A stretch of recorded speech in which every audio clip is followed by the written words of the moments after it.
اعوذ باللہ من الشیطان الرجیم بسم اللہ الرحمن الرحیم۔ امید ہے آپ سب خیریت سے ہوں گے۔ اب ہم شروع کرنے جا رہے ہیں فرسٹ ایئر کا 5واں لیسن، جو کہ ہے ادیب کی عزت۔ ادیب کی عزت کے شاعر ہیں پریم چند۔ پریم چند 1880 میں پیدا ہوئے ہیں اور 1936 میں ان کی وفات ہوئی ہے۔ یہ سبق جو کہ ادیب کی عزت ہے، مصنف کی مشہور زمانہ کتاب آخری تحفے سے منتخب کیا گیا ہے۔ سبق میں مصنف ایک ایسے ادیب کی تصویر کشی کرتے نظر آتے ہیں جو زمانے کے حالات سے ستایا ہوا ہے اور غربت کے ہاتھوں زندگی گزارنے پر مجبور ہے۔ وہ دن رات کچھ نہ کچھ لکھتا رہتا ہے۔ وہ خیالوں کی دنیا میں اپنے آپ کو بلندیوں پر جاتا ہوا دیکھتا ہے۔ ہم صرف چند پیراگراف کی تشریح کریں گے، اس کے بعد مشق کریں گے۔ جوانی ہی میں انہیں یہ بیماری لگ گئی تھی اور آج 20 سال سے وہ اسے پالے ہوئے تھے۔ اس بے نیازی کی شان سے جو ادیبوں کی امتیازی صفت ہے، انہوں نے کسب معاش کے کسی اور ذریعے کی طرف توجہ نہ کی۔ اس بیماری میں جسم گھل گیا، صحت گھل گئی۔ 40 سال کی عمر میں بڑھاپے نے آ گھیر لیا، مگر یہ مرض لا علاج ہے۔ طلوع آفتاب سے آدھی رات تک یہ ادب کا پجاری دنیا مافیا سے بے خبر فکر و سخن میں غرق رہتا۔ اب انہیں یہ شبہ ہونے لگا تھا کہ میرے مضامین میں کوئی خوبی، کوئی معنی ہی نہیں، اور یہ انکشاف بدرجہ غایت ہمت شکن تھا۔ یہ عمر عزیز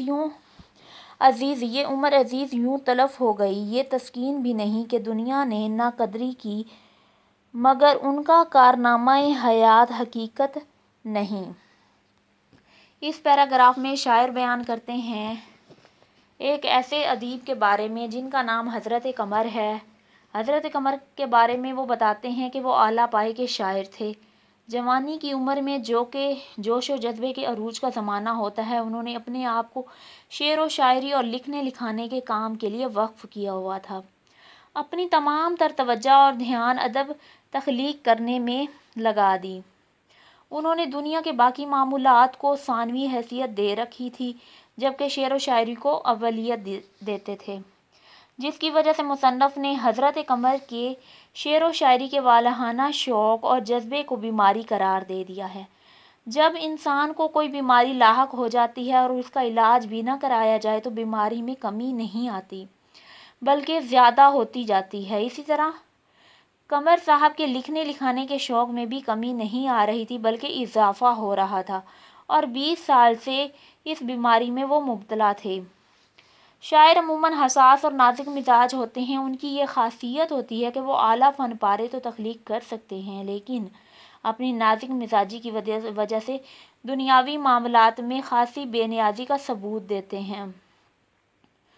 قمر صاحب دنیا کے تمام جھمیلوں سے الگ تھلگ کتاب لکھنے میں مصروف و مگن رہتے۔ ان کا خیال تھا کہ ان کی یہ تصنیف انہیں گمنامی کے گرہ سے نکال کر شہرت کے آسمان تک پہنچا دے گی اور اس کے تمام معاشی مسائل حل ہو جائیں گے۔ اس لیے حضرت قمر نے اپنی تمام تر صلاحیتوں اور توانائیوں کو شعر و شاعری میں صرف کر دیا اور اپنی صحت کی طرف متوجہ نہ ہوئے، جس کی وجہ سے وہ جسمانی لحاظ سے بہت کمزور ہو گئے تھے۔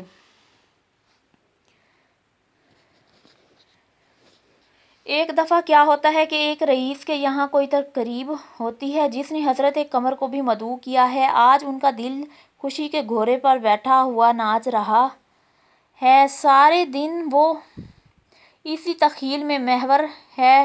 راجا صاحب کن الفاظ میں ان کا خیر مقدم کریں گے اور کن الفاظ میں ان کا جواب دیں گے، کن مضامین پر گفتگو ہوگی اور کن کن اصحاب سے ان کا تعارف کرایا جائے گا، سارا دن وہ انہی خیالات کے لطف اٹھاتے رہے۔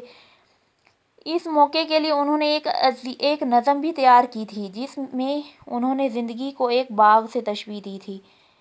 سراب ہستی ان کے زور طبع کے لیے زیادہ موزوں چیز تھی، مگر وہ آج رئیسوں کے جذبات کو ٹھیس نہ لگا سکتے تھے۔ زیر تشریح عبارت میں مصنف بیان کرتے ہیں کہ شہر کے ایک رئیس نے قمر صاحب کو دعوت دی تقریب میں آنے کی۔ انہوں نے حضرت قمر کو تقریب کی میں شرکت کے لیے دعوت نامہ بھیجا۔ رئیس صاحب کا دعوت نامہ ملتے ہی حضرت قمر کا دل باغ باغ ہو گیا۔ جس طرح صحرا میں شدید گرمی کے موسم میں مخلوق خدا تڑپ رہی ہو، ایسے میں انہیں اچانک آسمان پر بارش کے بادل دکھائی دیں تو ان کی خوشی کی انتہا نہیں رہتی۔ ایسے ہی قمر صاحب کی روکھی پھیکی بے کیف اور بے رونق زندگی میں رئیس صاحب کا دعوت نامہ بادل ثابت ہوا، جس نے اسے اپنے شہر میں لے لیا۔ وہ سارا دن خوشی میں مگن و مست رہے۔ یہ خوشی انہیں خلاف توقع ملی تھی۔ اسے یقین ہی نہیں تھا کہ شہر کا رئیس بھی اس کی عزت افزائی اور قدردانی کرتے ہوئے محفل میں مدعو کرے گا۔ سارا دن وہ تصورات و خیالات کی دنیا میں مگن رہے۔ جب وہ راجا صاحب کی محفل میں جائیں گے تو وہ کس انداز میں اور کن الفاظ میں ان کا استقبال کریں گے، اور وہ خود ان کے استقبالیہ کلمات کا جواب کن الفاظ میں دیں گے۔ کیونکہ رئیس صاحب شہر کی غیر معمولی شخصیت تھے، اس لیے قمر صاحب ان کی شان و شوکت کے مطابق ذہنی طور پر تیار کرتے رہے کہ محفل میں کن کن متوقع موضوعات پر گفتگو ہو سکتی ہے۔ کیونکہ رئیس صاحب کی تقریب تھی، اس لیے ان کی محفل میں بھی بڑے بڑے عہدیدار کے مالک اور امراء کو دعوت دی گئی تھی۔ لیکن قمر صاحب کو اس لیے بلایا گیا تھا کہ ایک بڑے آدمی کی شان میں قصیدہ سنائیں گے اور محفل کا لطف دوبالا کریں گے۔ اس لیے قمر صاحب بھی اس خیال سے کہ محفل میں بڑے منصب دار آئے ہوئے ہوں گے تو ان سے تعارف ہوگا، سارا دن انہی خیالات میں محفوظ ہوتے رہے۔ شام کے وقت حضرت قمر اپنی پھٹی پرانی اچکن سڑے ہوئے جوتے اور بے تکی سی ٹوپی پہنے گھر سے نکلے تو گنوار اچکے سے معلوم ہوتے تھے۔ ڈیل ڈول اور چہرے مہرے کے آدمی ہوتے تو اس ٹھاٹھ میں بھی ایک شان ہوتی۔ فربہی بجائے خود روبا، روب شے ہے مگر ادبی خدمت اور فربہی میں خدا واسطے کا بیر ہے۔ اگر کوئی ادیب موٹا تازہ ہے تو سمجھ لیجیے کہ اس میں سوز نہیں، لوچ نہیں، دل نہیں، پھر بھی اکڑے جاتے ہیں۔ ایک ایک عضو سے غرور ٹپکتا تھا۔